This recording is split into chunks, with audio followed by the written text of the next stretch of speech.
ત્યારે હું ગુજરાતના 6 કરોડ નાગરિકો સામે પણ આ સર ઝુકાવું છું, નમન કરું છું। ભાઈઓ બહેનો, ચૂંટણી જીતવી એના માટે નાના મોટા પ્રોજેક્ટ કરવા એ ભૂતકાળમાં રિવાજ હતો। તમે યાદ કરજો ભાઈઓ, કોઈ પણ મુખ્યમંત્રી વાળી સરકાર યાદ કરજો, એમના સમયનું કોઈ કામ તમને યાદ છે કે ભાઈ ફલાણા મુખ્યમંત્રી હતા એટલે આ કામ થયું હતું? 100 લોકોને પૂછશો તો ગણ્યા ગાંઠ્યા 2-5 લીકો નીકળશે કે જે યાદ કરે બહુ તો કહી શકશે, હા યાર પેલા મુખ્યમંત્રી હતા ત્યારે આવું કંઈક સાંભળ્યું હતું।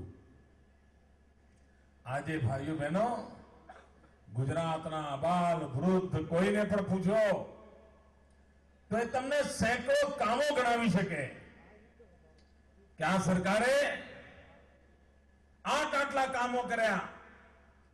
નાનું ગામ હશે તો પણ કહી શકે, તાલુકાનું કહી શકે, જિલ્લાનું કહી શકે, રાજ્યનું પણ કહી શકે। અને આ કામની સુવાસ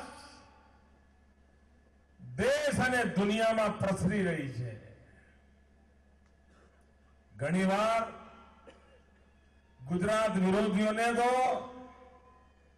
અમુક સમાચાર આવે એટલે ઘેર શીરાના આધણ મૂકે, એમને એવો આનંદ થાય કે હાશ હવે મોદીનો વારો નીકળી જશે। અને જ્યારે કોઈ સમાચાર સારા આવે, એમની લાખ કોશિશો પછી પણ સારા સમાચાર આવે તો એમને હોશ આવતા આવતા અઠવાડિયું થાય છે। હમણાં તાજેતરમાં જ બ્રિટિશ ગવર્મેન્ટે એક મહત્વપૂર્ણ નિર્ણય કર્યો।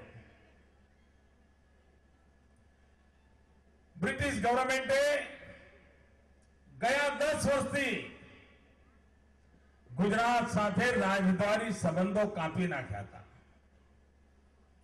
એના નાગરિકોને કહી દીધું હતું કે ગુજરાત જોખમી છે, ત્યાં જવાય નહીં।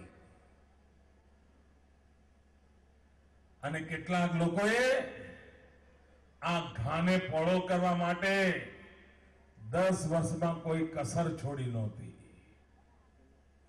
જાત જાતના ઈમેલ, ભાતભાતના ઈમેલ, જાત જાતની ફરિયાદો, ભાતભાતની ફરિયાદો, જાત જાતના ગમગોળા, જાત જાતના જુઠાણા 10 વર્ષ લગાતાર ગુજરાત વિરોધીઓએ ચાલુ રાખ્યું। ઘા પોળો કરવામાં અને પોળો કરીને મીઠું ભભરાવાની પણ જાત જાતની કોશિશો કરી। ઘણા બધા લોકો કહેતા હતા, સાહેબ તમે કેમ કે બોલતા નથી? મેં કહ્યું, ભાઈ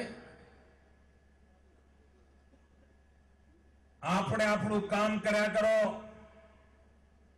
આપણા ગુજરાતને વિકાસની નવી ઊંચાઈઓ પર લઈ જાઓ। દુનિયા આખી ગુજરાતમાં ના આવે તો મને કહેજો।